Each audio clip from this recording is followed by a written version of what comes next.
Hey guys, this is Mario again, coming at you with another movie review.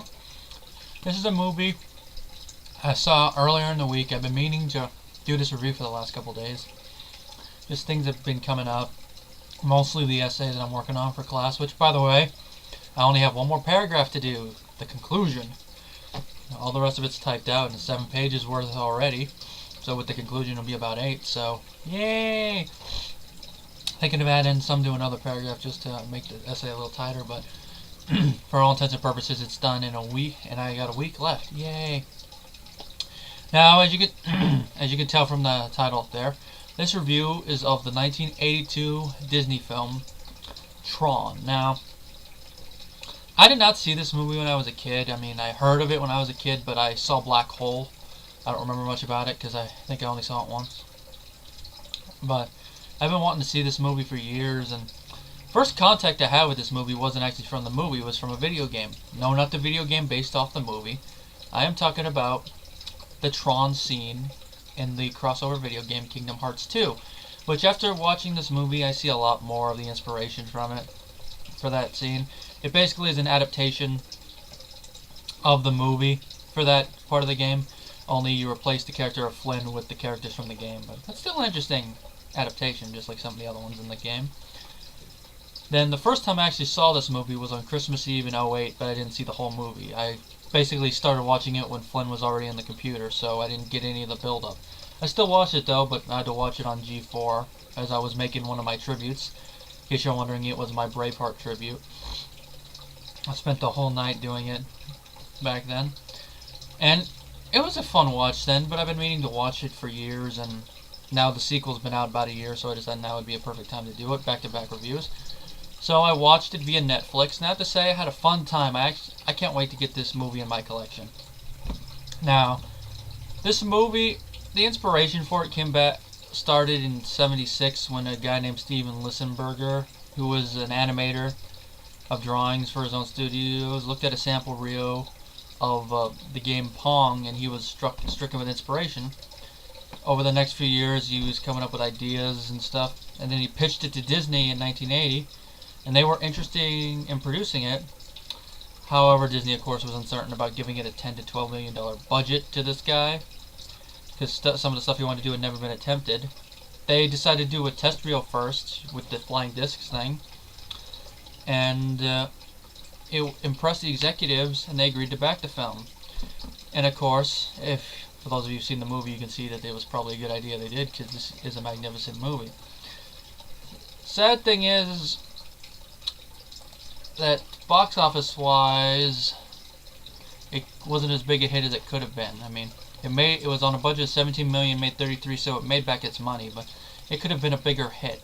And I think that's probably why it took so long to make a sequel, at least at first, because probably, you know how most companies are. If it's a very big success, they're like, yeah, we gotta get a sequel out.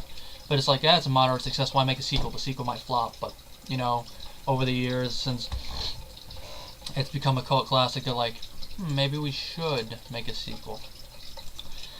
And of course, critical reception was mostly positive. I mean, this is one of the few films I think that Roger Ebert has given a 4 out of 4. You know, I don't usually care what he thinks, but he loved this movie so much that he actually, at one of these film festivals, he actually gave a showing of it.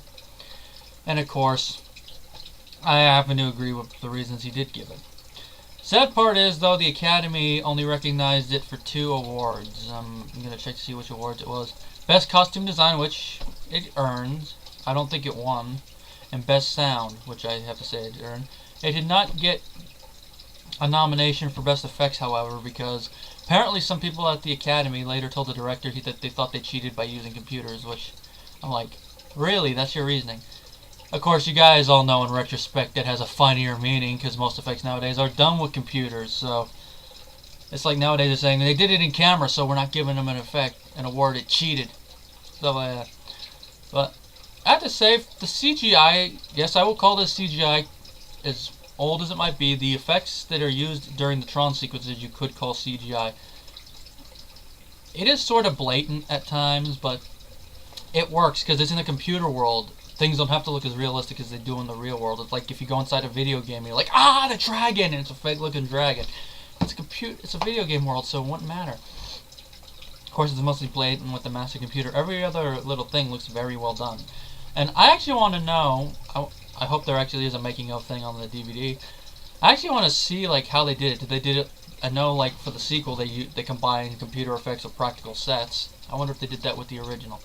I know that for the costumes and stuff they filmed it in black and white and I think colorized it, which I have to say is a smart idea. Wish they had done that with the sequel, but getting ahead of myself now. The plot. The plot is that we have Kevin Flynn, played magnificently in this film by Jeff Bridges. He's a software engineer that used to work at this company called Incom. He was fired after he tried to make these video games, and this one executive named Ed Dillinger, played by David Warner, plagiarized several of them, and then took credit for it. And of course, when he got promoted, he fired Flynn. Now, Flynn is trying to hack into the computer, but he's prevented by the master control system, which is an artificial intelligence and the supercomputer. And of course, as you can figure, he's going to try again. Now, because of this latest hacking, people with this one set of clearance are not allowed to continue working, at least for the moment. One of them is an employee named Alan Bradley, played by Bruce, excuse me if I mispronounce his last name, Boxleitner. And of course, his co-worker Lora Baines, played by Cindy Morgan. Because of this, they decide to go to Flynn. They tell Flynn that Dillinger tightened security, but Flynn presents to them an agreement that they will help him into the office so he can hack, and in exchange he'll forge for them higher clearance. Well, he goes in there to try to do that, but when he's tampering with the master control program, it uses this one device that one employee had been making to transform him into a program and send him into the computer. And it's from there that he has to battle his way through the computer. Because in the world of the computer, it's basically like a dictatorship with the master control program at the top, and it has this one program that's Dillinger's, which that's the thing I like about it, is that the programs are basically played by the same actors as their programmers, which is a nice little thing. And I think they did that it's done story-wise for simplicity's sake, so you could tell, okay, that's whose program that is, that's whose program that is. But I felt it was an interesting thing to do. And also something that I noticed at the very beginning gives me a little hint of the sequel, the whole thing with the program used at the beginning. Those of you who haven't seen the sequel, you'll probably notice it when this little thing to keep in mind for when you watch the sequel. And all programs, if they do something wrong, they're put in these gladiatorial games, and that's where Flynn is taken. Eventually, he escapes with Tron and another program. Tron is Alan's program, so he looks like him. And he's the title character, obviously. The reason for it is because he's a program that was actually created to watch the MCP. So you can imagine that the Master Control program is a little wary of him, which I would expect. And you can guess from there, the rest of the film is them trying to find a way to get Tron to the Master Control program, to take control of him, and also get the evidence that Flynn needs to prove that Dillinger plagiarized the video game. And that's the plot of Tron in a nutshell. And it's a very enjoyable film. Like I said, it has good action scenes. The special effects are top-notch for '82. I really do wish it had been recognized by the Academy instead of them giving this to the film. Oh, you cheated with computers. Like I said, in retrospect, that's kind of funny.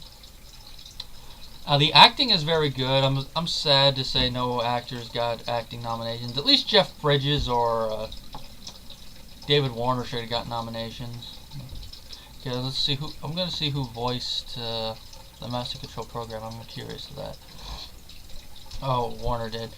But it would have been nice if Bridges or Warner had gotten it. Maybe even Bruce, because he did a very good job. But alas, didn't happen. The music, I don't remember much of the score, but I think it fit it. I do like the contrast between the real world scenes and the computer world scenes. It's a nice little contrast. Most of the movie takes place in the computer, but most of the beginning and most of the very beginning is in the real world. There are little bits and pieces throughout the middle of the movie there in the real world, mostly dealing with the Master Control program talking with Dillinger. And I do like the fact that it's become self-aware, kind of a little reference to computers and their intelligence there, and him wanting to hack into the Pentagon I thought was a nice touch.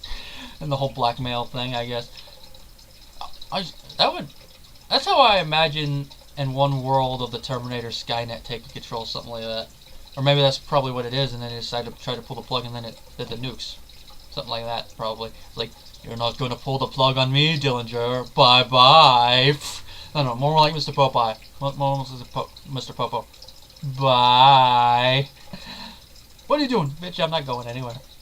But you're going. Packing order. Mr. Popo is the Master Control Program. That would be scary. Bye, maggots. Time to die. Of course, Disney movie, and you know, especially live-action Disney movies, except for maybe the Pirates of the Caribbean movies, nobody dies. And even in animated ones, hardly anyone dies except for the villain. And it's always by falling. That's why I'm actually glad that it wasn't by falling in this movie. Villain still dies, obviously. Like I said, Disney movie, villain usually dies. But it's not by falling, which is good. The climax I thought was pretty great. Of course, the very end of the movie is kind of vague, but it's kind of left up to your own imagination. Okay, that's what happened then. Which I think was kind of good. And I have to say, even though I've heard mixed things about the sequel, I do look forward to watching it out of curiosity's sake. I don't have to pay for it because it's on Netflix too, but unlike this one where I have to wait for the disc, it's instant Netflix, so I can watch it immediately after this review. I'm not going to because I have to head out for class, but when I get home later, I'm going to watch it. And then after that, you'll hear my feelings about it. My rating for Tron is a 5 out of 5. I can't think of anything wrong with it. Like I said, good acting, has very good special effects. The score, while not memorable, at least for me, was pretty good. And this is probably a film that if I ever do an 82 top films list, it will probably be in the top 5 somewhere. If you have not seen this movie, I recommend that you give it a watch.